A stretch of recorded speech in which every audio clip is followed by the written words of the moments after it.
Hello and good morning, all of you. Welcome to Alpha Academy's Agriculture Series, and we are at the lecture number 3.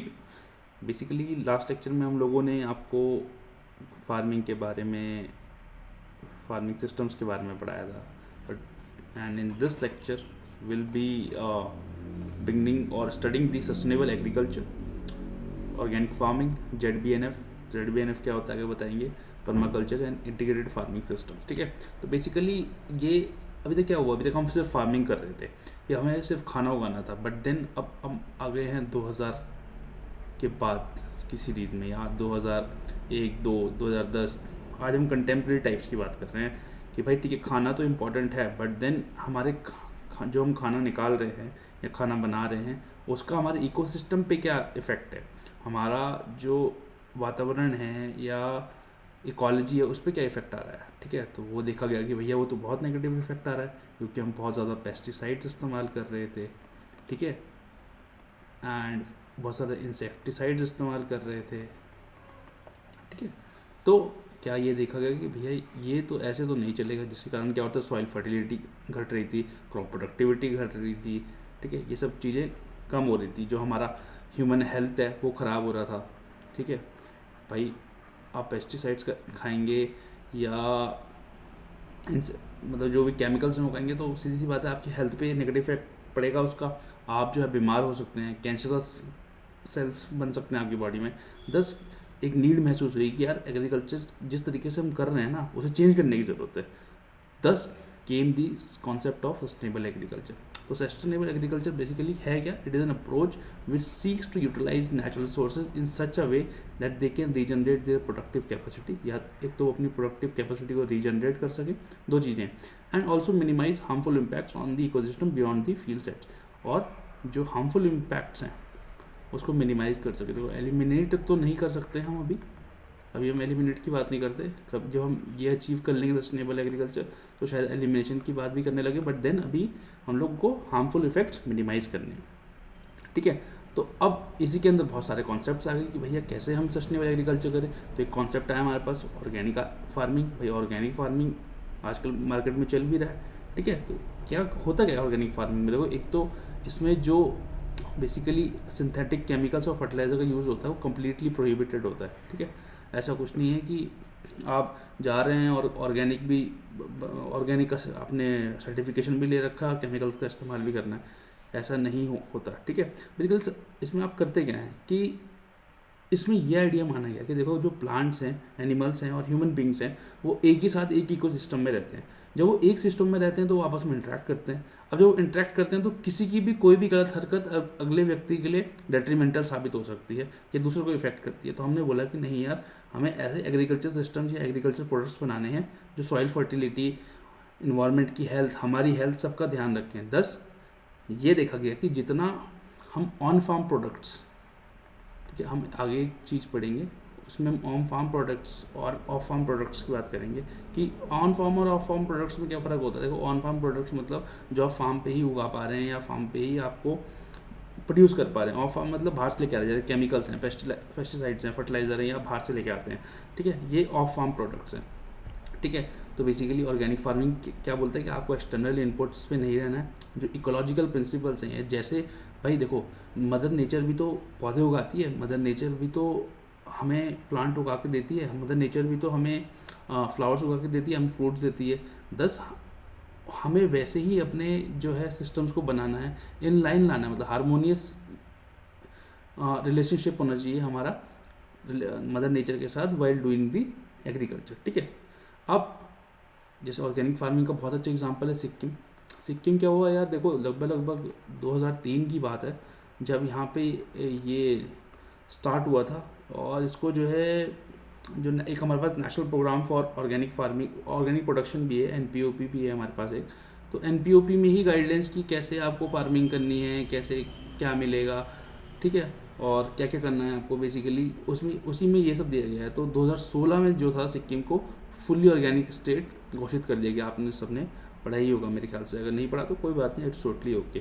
But then अब देखो यार, organic farming तो कर रहे हैं, लेकिन उसका यूज़ क्या है? देखो, सबसे पहला यूज़ तो यार ये जो होता है ना, सॉइल की फर्टिलिटी को इम्प्रूव करता है. ठीक है भाई, सॉइल की फर्टिलिटी को कैसे यूज़ करता है भाई? आपने क्या किया कि आपने पेस्टिसाइड्स का इस्तेमाल नहीं किया, आपने फर्टिलाइज़र का इस्तेमाल नहीं किया, आपने जो है जो नेचुरल चीज़ें थी, काउ डंग था, इन सब का इस्तेमाल किया। उससे क्या हुआ, बेटर माइक्रोबियल एक्टिविटी हुई। बेटर माइक्रोबियल एक्टिविटी हुई तो क्या हुआ कि जो प्लांट का न्यूट्रिशन था, जो प्लांट का जो न्यूट्रिशन था वो ढंग से आ पाया कहाँ से, सॉइल से। और जो सॉइल में न्यूट्रिएंट्स थे वो ढंग से यूटिलाइज कर पाया कौन, प्लांट्स। तो उससे क्या हुआ भाई, अगर उसको चाहिए था, मान लिया 2% चाहिए था पोटेशियम, तो अगर आपकी सॉइल बढ़िया थी उसमें था 10%, और आपका प्लांट बढ़िया था तो उसने क्या किया, 2% इस्तेमाल किया, आपका 8% बचा हुआ है किसके लिए, आगे के लिए। तो बेसिकली क्या है कि सॉइल की फर्टिलिटी इंप्रूव हो रही है। देन जो अब ऑर्गेनिक फार्मिंग में क्या होता है यार, देखो कम पानी का यूज़ होता है, तो कम पानी का यूज़ होता है तो वाटर वेस्ट कम होता है, जो वाटर कंजम्पशन है वो कम होता है, ठीक है। देन बात करें अगर सेफ पर वर्किंग कंडीशंस की, देखो सेफर वर्किंग कंडीशन और बेटर क्वालिटी ऑफ हेल्थ दोनों आपस में रिलेटेड ही हैं। हुआ क्या कि आपने जो है पेस्टिसाइड्स और केमिकल इंसेक्टिसाइड्स का इस्तेमाल बंद कर दिया ऑर्गेनिक फार्मिंग में, तो क्या हुआ कि जो फार्मर्स थे भैया, आपने देखा कि जो वो कीटनाशक का छिड़काव करते हैं तो वो मुंह पर पट्टी बांध लेते हैं, मास्क पहन के लोग छिड़काव करते हैं, तो क्योंकि वो जो होते हैं उनके बेनिफिट्स, जो बेनिफिट्स क्या, उसके जो डिसबेनिफिट होते हैं हेल्थ पे या जो हेल्थ को इफेक्ट करता है वो बड़ा नेगेटिवली इफेक्ट करता है। तो सेफर वर्किंग कंडीशन हम बना पाएंगे फार्मर्स के लिए, ठीक है। बेटर क्वालिटी ऑफ हेल्थ मतलब better quality of health of plants as well as us also. भाई जब बढ़िया चीज़ों का इस्तेमाल होगा तो बढ़िया फसल होगी, जब बढ़िया फसल होगी तो न्यूट्रिशन बढ़िया होगा, जब न्यूट्रिशन बढ़िया होगा तो जो आप खाएंगे आपकी भी हेल्थ बढ़िया होगी।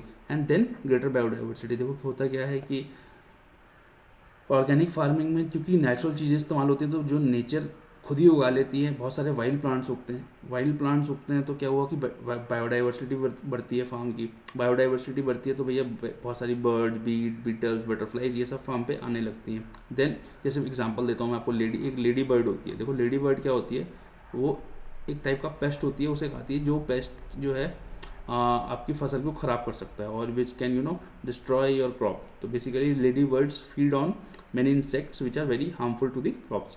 अब देखो यार ये बायोडाइवर्सिटी बढ़ गई तो उसकी सिग्निफिकेंस क्या है, सिग्निफिकेंस जल्दी देख लेते हैं। पॉलिनेशन बढ़ गया भाई, पॉलिनेशन बढ़ गया मतलब हनी बीज, जो वाइल्ड बीज हैं, बम्बल बीज हैं, उन्हें बड़ा अच्छा लगा कि यार देखो यार चिल है इधर, आज पार्टी करने चलते हैं उधर, यहाँ पे बहुत सारे फूल दिख रहे हैं, यहाँ पे बहुत सारी अलग अलग टाइप की डाइवर्सिटी है, तो पॉलिनेशन बढ़ गया। सॉइल इरोजन आपका रिड्यूस हो गया, ठीक है। तो और जो आप क्योंकि काउ डंग और ऑर्गेनिक मैटर का इस्तेमाल करना है तो आप उसका बेटर डिग्रेडेशन करते हो, और नेचुरल पेस्ट डिस्ट्रक्शन होता है। मैंने आपको एग्जांपल दिया ना लेडी बर्ड का, लेडी बर्ड से वो क्या कर रही थी बेसिकली, वो जो पेस्ट हैं जो कि क्रॉप को ख़राब करते हैं उसे नेचुरली फीड ऑन कर रही थी। तो नेचुरल पेस्ट रिडक्शन होता है किसमें, ऑर्गेनिक फार्मिंग में। अब ऑर्गेनिक स्टैंडर्ड्स एंड नॉर्म की बात करें तो बेसिकली यार देखो ये दिया गया है, सबसे इंपॉर्टेंट तो इसमें यही है एनपीओपी है national programme on organic production. और गवर्नमेंट ऑफ इंडिया ने मिलकर बहुत सारी चीज़ें बोल रखी है कि यार देखो आप कैसे क्या क्या चीज़ें आपको करनी है। तो बेसिकली 3 साल दिए जाते हैं यार, एक तो 3 से ज़्यादा साल दिए जाते हैं कहीं के लिए, ट्रांजिशन के लिए, कि भैया ठीक है आप जो है कन्वेंशनल फार्मिंग जो भी आप कर रहे हो उससे आप ऑर्गेनिक फार्मिंग पे आ सकते हो। और ये जो आप एक चीज़ होती है ऑर्गेनिक फार्मिंग, देन आपकी हो गई एक कन्वेंशनल फार्मिंग, फिर आपने ऑर्गेनिक फार्मिंग कर ली, फिर कन्वेंशनल फार्मिंग कर ली, ये चीज़ अलाउड नहीं है बिल्कुल भी, ठीक है। जो सीड्स एंड प्लांट्स आप इस्तेमाल करोगे, वो ऑर्गेनिक होने चाहिए, ठीक है। ये नहीं कि आप उससे कहीं से बना रहे हो, वो उनका जो सर्टिफिकेशन होता है बेसिकली वो ऑर्गेनिक होना चाहिए। जेनेटिकली मॉडिफाइड क्रॉप्स का इस्तेमाल नहीं होता है बिल्कुल भी ऑर्गेनिक फार्मिंग में, ठीक है। बायोडिग्रेडेबल प्रोडक्ट्स का ही इस्तेमाल होता है। जिन भी चीज़ों में हैवी मेटल कंटेंट होता है, ठीक है, हैवी मेटल कंटेंट होता है उसका भी इस्तेमाल नहीं होता, ठीक है। और जैसे और बेसिकली और क्या किया जाता है, सस्टेनेबल यूज़ ऑफ सॉइल करेंगे, वाटर रिसोर्सेज करेंगे, ये सब किए ऑर्गेनिक मैटर का मेंटेन करेंगे, सॉइल स्ट्रक्चर अच्छा रखेंगे, फर्टिलिटी सॉइल की अच्छी रखेंगे, बायोडाइवर्सिटी को बढ़ाएंगे, यही सब जो है चीज़ें दी गई हैं किसमें कि ऐसे आपको ऑर्गेनिक करना है। अब प्रिंसिपल्स क्या हैं, बेसिकली 4 प्रिंसिपल्स हैं किसके ऑर्गेनिक फार्मिंग के, ये हमने नहीं दिए हैं, IFOM ने दिए हैं। IFOM क्या है, international federation of organic agriculture movements. Basically ये फ्रांस में स्टार्ट हुई थी पहले, आज के टाइम पे इसका हेडक्वार्टर जर्मनी में है, ठीक है बॉस। अब इसके 4 प्रिंसिपल्स हैं। देखो प्रिंसिपल्स ऑफ हेल्थ, तो प्रिंसिपल ऑफ हेल्थ क्या बोलता है कि देखो यार हम जो हैं, हमारी जो हेल्थ है वो हमारी इकोसिस्टम की हेल्थ पे डिपेंडेंट है, ठीक है। इंडिविजुअल या कम्युनिटी की जो हेल्थ है वो इकोसिस्टम पे डिपेंडेंट है, ठीक है। जितनी बढ़िया इकोसिस्टम की हेल्थ होगी उतनी ही बढ़िया हेल्थ इंडिविजुअल और कम्युनिटीज़ की होगी।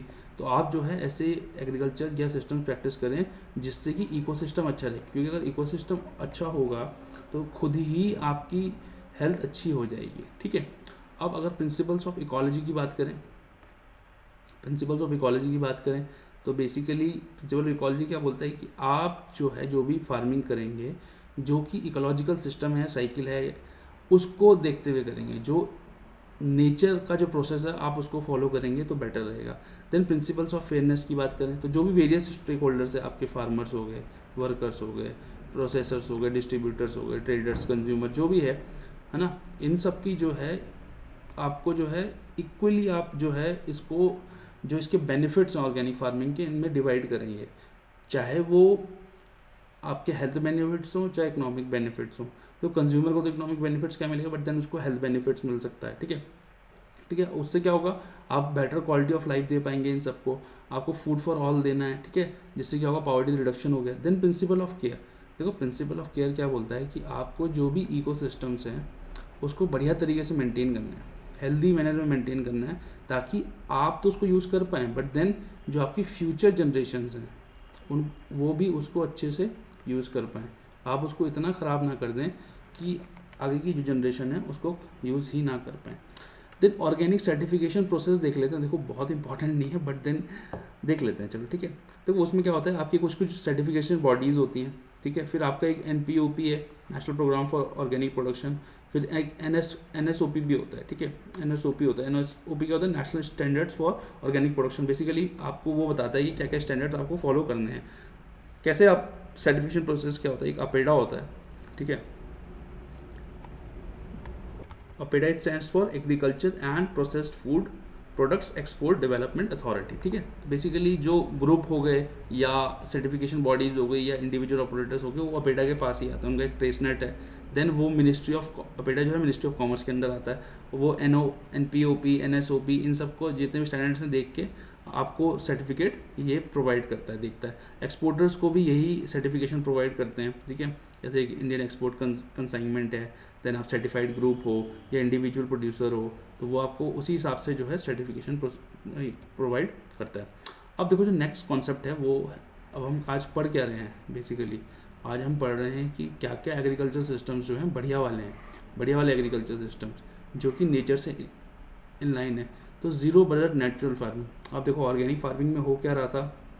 अच्छा, ऑर्गेनिक फार्मिंग से पहले ही कॉन्सेप्ट, छोटा तो कॉन्सेप्ट होता है इको फार्मिंग। देखो इको फार्मिंग में क्या होता है, बेसिकली इको फार्मिंग में सॉइल फोकस होता है, ठीक है। इको फार्मिंग का जो वॉच या जो उसका कैश लाइन है वो यही है कि feed the soil and not the plant, ठीक है। आप सॉइल को अच्छा रखें, प्लांट आपको खुद ब खुद अच्छा मिल जाएगा। तो ये इको फार्मिंग का कॉन्सेप्ट है, ठीक है। इको फार्मिंग में क्या बोलता है, feed the soil and not the plant. उसमें आप सॉइल पे फोकस करते हैं, ये फोकस करते हैं कि आपकी सॉइल बढ़िया रहे। जब आपकी सॉइल बढ़िया रहेगी तो आपका पौधा या जो आपको फसल मिलने वाली है वो खुद ब खुद बढ़िया होगी। जीरो बजट नेचुरल फार्मिंग में देखो क्या होता है और ऑर्गेनिक फार्मिंग से कैसे डिफर करती है। देखो ऑर्गेनिक फार्मिंग में तो फिर भी बहुत सारा पैसा लगता है, ठीक है, कुछ कुछ आप बाहर से इस्तेमाल कर सकते हो, but zero budget natural farming में जो है आप टोटल एक तो फर्टिलाइज़र और पेस्टिसाइड्स का इस्तेमाल नहीं करते हो, ठीक है, और कोई भी एक्सटर्नल मटेरियल का इस्तेमाल नहीं कर रहे हो, ठीक है। आप जो है बेसिकली इसमें जो है आप जो आपके ऑन फार्म टेक्निक्स हैं या ऑन फार्म जो प्रोडक्ट्स हैं उसी का इस्तेमाल करते हो। तो बेसिकली इसमें very low cost of agriculture type का एग्रीकल्चर है, ठीक है। ये ZBNF जो प्रैक्टिस करते हैं, it is very low cost, बड़ी कॉस्ट कम होती है। इनफैक्ट ज़ीरो बजट का ही मतलब होता है कि जो आपकी कॉस्ट ऑफ प्रोडक्शन है वो ज़ीरो है। हाँ, वो मतलब प्रैक्टिकल सेंस में कभी भी ज़ीरो नहीं हो सकती, बट देन अचीव की जा सकती है। मतलब उसको ट्राई आउट करते हैं कि हाँ भाई ज़ीरो रखें, कॉस्ट ऑफ प्रोडक्शन ना ही आए अगर ZBNF में। तो ZBNF में आप क्या करते हैं, बेसिकली फर्टिलाइजर का इस्तेमाल नहीं करते हैं, पेस्टिसाइड्स का इस्तेमाल नहीं करते हैं, जितने काउ डंग हो गया उसका इस्तेमाल कर रहे हैं। तो बेसिकली इसका जो आइडिया है, लार्जर आइडिया यही है कि जो आपको कॉस्ट ऑफ प्रोडक्शन है वो आपकी को मिनिमल रखनी है या उसको ज़ीरो करना है। प्रिंसिपल्स क्या हैं जीरो बजट नेचुरल फार्मिंग के, एक तो आप एक्सटर्नल इनपुट्स का इस्तेमाल नहीं करेंगे। Then soil has to be covered with crops 365 days को लिविंग रोड भी बोल देते हैं। सॉइल को आप मिनिमम डिस्टर्ब करेंगे।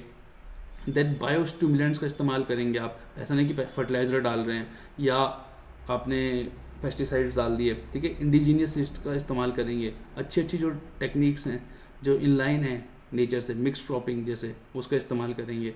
ट्रीज़ को लाएंगे फार्म पे, वाटर एंड मॉइस्चर कंजर्वेशन पे वर्क करेंगे, एनिमल्स को लेके आएंगे, क्योंकि एनिमल्स आएंगे तभी तो आपके पास मैन्योर आएगी, डंक आएगी, और वो उसी से आप खाद बना सकते हैं। ऑर्गेनिक रेसिड्यूज़ जो है उसको रखेंगे। जैसे मल्चिंग प्रैक्टिस होती है, देखो मल्चिंग में क्या होता है, मल्चिंग में बेसिकली आप क्या करते हो, जो आपको बायोमास होता है या आपका कोई भी फसल होता है उससे आप जो है कवर कर देते हो सॉइल को जो है एक टाइम पे कवर कर दो। उससे क्या होता है, सॉइल की फर्टिलिटी इंक्रीज होती है, ठीक है, उससे क्या होता है, सॉइल की फर्टिलिटी इंक्रीज हो सकती है। देन पेस्ट मैनेजमेंट करोगे, बट देन पेस्ट मैनेजमेंट भी आप नेचुरल तरीके से करोगे, ठीक है, और फर्टिलाइजर सिंथेटिक हर्बिसाइड्स का इस्तेमाल नहीं करोगे। तो ये तो प्रिंसिपल्स हैं। फिर उसके 4 पिलर्स हैं यार, देखो ये ना बड़ा इंपॉर्टेंट है, देख लेना एक बार, ठीक है, ध्यान से सुनना इसको।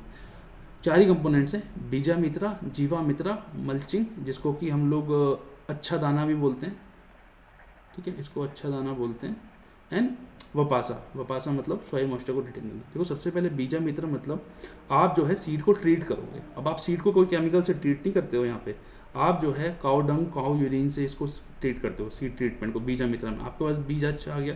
अब जीवा मित्र या जीवा मृता, ठीक है, इसमें आप क्या करते हो कि फर्टिलाइजर का इस्तेमाल नहीं करोगे, आप पेस्टिसाइड का इस्तेमाल नहीं करोगे, आप जो है नेचुरल खाद लाओगे, वर्मी कंपोस्ट बनाओगे, केचुओं का इस्तेमाल करोगे, ठीक है। अब अच्छा दाना क्या हो, मल्चिंग क्या होता है, मल्चिंग में ना समझा दी कि आप सॉइल को कवर रखोगे जिससे कि उसकी फर्टिलिटी मेंटेन रहे, वो जो है सॉइल की फर्टिलिटी इंप्रूव हो सके। उसको आप चाहे सॉइल स्ट्रॉ से ढक सकते हो या किसी बायोमास से ढक सकते हो, देन इसको अच्छा दाना भी बोलते हैं। अब फिर लास्ट होता है वपासा मतलब आप जो है इसको बेसिकली इसमें सॉइल को एरिएट किया जाता है, सॉइल एरिएशन भी होता है इसमें, कि जितनी अच्छी हवा लगेगी सॉइल को, जितना एयर रहेगा, जितना ऑक्सीजन कंटेंट उसमें अच्छा रहेगा, उतना बेहतर जो है उसमें से आप फसल उगा सकते हैं, उतनी बेहतर आप उसमें से जो है क्रॉप निकाल सकते हैं, ठीक है। जितना बढ़िया आप सॉइल एरिएशन दोगे तो उसको बोलते हैं वपाशा, या सॉइल मॉइस्चर उसको मेंटेन करने के लिए यूज़ किया जाता है। अब ZBNF की ज़रूरत क्या पड़ी, देखो बेसिकली एक आपका NSSO का सर्वे आया, ठीक है। NSSO के सर्वे ने ये बोला कि देखो यार जो 70% एग्रीकल्चर हाउस होल्ड्स हैं वो बेसिकली 70%, देखो 10 में से 7 लोग ऐसे हैं कि जो कमाते कम है और खर्च ज़्यादा कर देते हैं, ठीक है, और लगभग 50% फार्मर जो हैं डेट के अंदर हैं। तो उन्होंने कहा कि यार ये तो दिक्कत है। अब ऐसा क्यों है, क्योंकि इनपुट कॉस्ट बहुत ज़्यादा है, ठीक है, इनपुट कॉस्ट बहुत ज़्यादा है, ठीक है, इनपुट कॉस्ट इसकी बहुत ज़्यादा है। तो भैया उन्होंने बोला यार कुछ तो करना पड़ेगा हमें। तो उन्होंने सस्टेनेबल प्रैक्टिसेस इस्तेमाल करो, ZBNF टाइप की चीज़ें इस्तेमाल करो कि जिसमें कि इनपुट कॉस्ट कम आए। जबकि इनपुट कॉस्ट कम होगी तो सीधी सी बात है फार्मर की इनकम बढ़ेगी।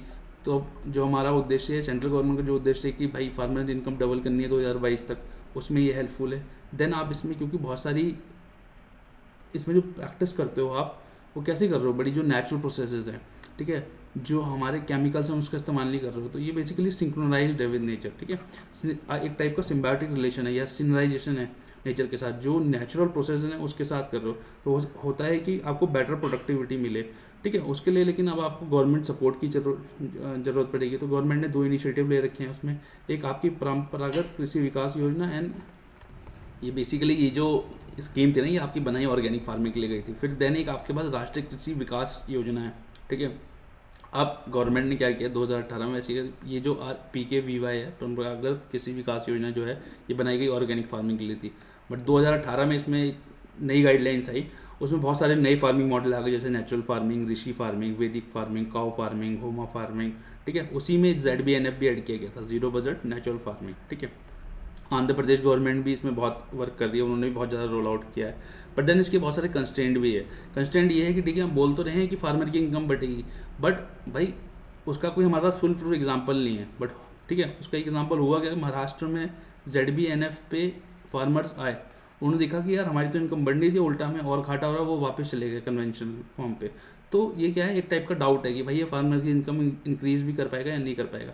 देन ऑर्गेनिक फार्मिंग और ZBNF में क्या हो रहा था कि यील्ड्स कम आ रही थी, मतलब प्रोडक्टिविटी कम आ रही थी। मान लिया अगर आप फर्टिलाइज़र और केमिकल्स का इस्तेमाल करके 1 हेक्टेयर में 10 टन गेहूँ उगा लेते थे, तो यहाँ पे 1 हेक्टेयर में 5 टन 7 टन ही हो रही थी। तो क्या वो नुकसान हो गया ना, आपकी प्रोडक्टिविटी क्या हो रही है।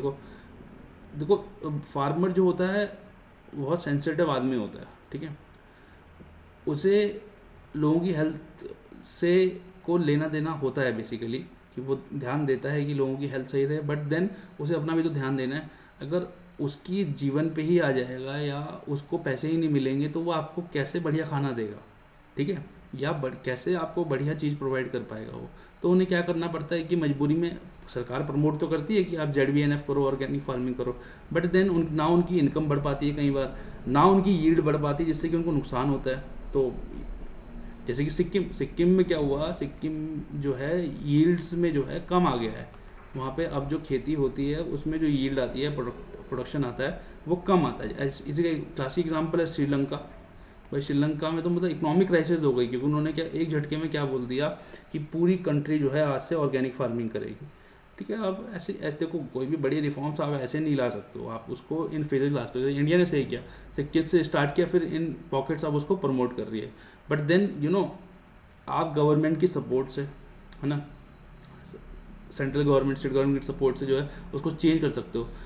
जैसे आप वायबिलिटी गैप फंडिंग देते हो, वहाँ पे यहाँ पे भी आप जितना नुकसान होगा आप उसको दे सकते हो फार्मर को। देन इंस्टीट्यूशनल मैकेनिज्म, जैसे आपका Indian council of agriculture research है, वो आपको हेल्प कर सकता है कि भैया आप वो इवेल्यूएट करके दे आपको कि भैया इसका प्रोडक्टिविटी पे, इकोनॉमिक्स पे, हेल्थ पे क्या इफेक्ट पड़ रहा है। देन विदाउट एक साइंटिफिक इंक्वायरी तो ज़रूरी होती ही है, देखो तो किसी भी चीज़ के लिए, जब तक आप ZBNF को साइंटिफिकली इंक्वायरी नहीं कर लेंगे कि हाँ भाई इसके क्या इफेक्ट्स हैं, क्या बेनिफिट्स हैं, तब तक इसको पूरी तरीके से इम्प्लीमेंट कर पाना पॉसिबल नहीं है। अब एक बात करते हैं पर्माकल्चर। एक कॉन्सेप्ट होता है पर्माकल्चर का। देखो पर्माकल्चर कोई नया कॉन्सेप्ट नहीं है, लगभग वो 1970s में आया था, और एक ऑस्ट्रेलियन बायोलॉजिस्ट थे बिल मॉलिसन, ठीक है, उन्होंने दिया था ये, बिल मॉलिसन ने, ठीक है। तो बिल मॉलिसन भैया ने क्या बोला कि यार देखो, आपको जो है जो एग्रीकल्चर इकोसिस्टम्स बनाने हैं, एग्रीकल्चर सिस्टम्स बनाने हैं, वो आपको ऐसे बनाने हैं कि एक तो वो डाइवर्स हों, स्टेबल रहें, और वो रेजिलियंट हो। अगर मान लिया ड्रॉट पड़ जाए, पेस्ट आ जाए, तो ऐसा नहीं कि एकदम हल्का सा पेस्ट आया है या हल्का सा ड्रॉट पड़ा और आपकी पूरी फसल ख़राब होगी। तो जो आपको एग्रीकल्चर सिस्टम बनाने हैं वो ऐसे बनाने हैं कि आपको डाइवर्स बनाना है, स्टेबिलिटी रखनी है उसकी, एंड रेजिलियंस करना है। और बेसिकली आज के टाइम पे लगभग 3 मिलियन पीपल प्रैक्टिस करते हैं, 3 मिलियन लोग जो हैं अराउंड द वर्ल्ड पर्माकल्चर को प्रैक्टिस करते हैं। और इसी को एक्चुअली सस्टेनेबल एग्रीकल्चर का एक पार्ट भी देखा जा रहा है, क्योंकि इसमें क्या है कि आप रेजिलियंट इकोसिस्टम्स या रेजिलियंट एग्रीकल्चर कि आप ड्रॉट आ गया, एक्सट्रीम वेदर इवेंट हुए, तो आपकी क्रॉप जो है उसको सह सकती है, ठीक है। तो आप इसमें कॉन्शियसली डिज़ाइन करते हैं एग्रीकल्चर सिस्टम को ऐसे कि वो डाइवर्स रहे, स्टेबल रहे एंड रेजिलियंट रहे। कैरेक्टरिस्टिक देखें अगर तो ये बड़े थोड़ा सा हॉलिस्टिक होता है, बहुत सारी चीज़ों को ये अपने अकाउंट में लेता है। देन जो डिग्रेडेड, कहीं भी इसको आप इम्प्लीमेंट कर सकते हो, ठीक है, किसी भी इकोसिस्टम में जो डिग्रेडेड इकोसिस्टम है उसको रिकवर कर सकते हो। बेसिकली ये ट्रेडिशनल नॉलेज इसमें बड़ी इस्तेमाल होती है, ठीक है, ट्रेडिशनल नॉलेज एंड एक्सपीरियंस का इस्तेमाल होता है। ऑर्गेनिक टाइप की फार्मिंग होती है, इसमें आप पेस्टिसाइड्स का यूज़ भी नहीं होता, पेस्टिसाइड्स का यूज़ नहीं करते आप इसमें, ठीक है। और ये बेसिकली साइट स्पेसिफिक होती है, क्लाइंट स्पेसिफिक होती है एंड कल्चर स्पेसिफिक होती है। वेरियस सस्टेनेबल एग्रीकल्चर प्रैक्टिसेस इसमें यूज़ की जाती हैं, लैंड मैनेजमेंट टेक्निक्स इसमें यूज़ की जाती हैं। तो एक टाइप का बड़ा हॉलिस्टिक, जो आज अभी तक हम पढ़ते हुए आ रहे हैं, जो अच्छी अच्छी चीज़ें हैं सारी इसमें इंटीग्रेट करती गई हैं, किसमें, पर्माकल्चर में। देन एक होता है integrated farming system. Integrated farming system में बेसिकली आप जो है ऑफ फार्म इनपुट्स को हटाने की कोशिश करते हो, कि बाहर से कुछ भी ना है, जो फील्ड पे अवेलेबल है, जो फार्म पे अवेलेबल है, वही यूज़ करके उसी से बढ़िया फसल निकाली जाए, वही ऑब्जेक्टिव रहता है इंटीग्रेटेड फार्मिंग सिस्टम का, ठीक है। आप इसमें मॉडर्न टेक्नोलॉजीज़ की जगह इकोलॉजिकल प्रिफर्ड टेक्नोलॉजीज़ का इस्तेमाल करते हो, फार्म इनकम बढ़ेगी, और जो बेसिकली आप इन्वायरमेंटल जो पॉल्यूशंस हैं या पॉल्यूटेंट्स हैं उसको एलिमिनेट करते हो, ठीक है। ऑब्जेक्टिव क्या होता है इसका, देखो आप जो है फार्म एनिमल वेस्ट आपके फार्म पे हुआ, ठीक है, क्योंकि आप इंटीग्रेटेड फार्मिंग कर रहे हो, तो आपके ये देखा माना जाएगा कि आपके जो फार्म है उस पर पशु होंगे। उससे क्या होगा, आप फार्म वेस्ट निकलेगा, कुछ आपका क्रॉप वेस्ट होगा, कुछ एनिमल वेस्ट होगा, तो उसकी आप एफिशिएंट रिसाइकलिंग कर रहे हो, ठीक है, एफिशिएंट रिसाइकलिंग कर रहे हो। देन जो न्यूट्रिएंट लॉसेज हैं, न्यूट्रिएंट लॉसेज जो हैं उसे कम कर रहे हो, ठीक है, और न्यूट्रिएंट एफिशिएंसी को बढ़ा रहे हो, ठीक है, न्यूट्रिएंट्स ताकि बढ़िया से जो है सॉइल से प्लांट बढ़िया से यूटिलाइज कर सके, ठीक है। देन क्रॉपिंग सिस्टम अच्छे ला रहे हो, जो जैसे जैसे स्ट्रिप फार्मिंग हो गई, हमने आपको पढ़ाया था। देन क्रॉप रोटेशन कर रहे हो, ठीक है।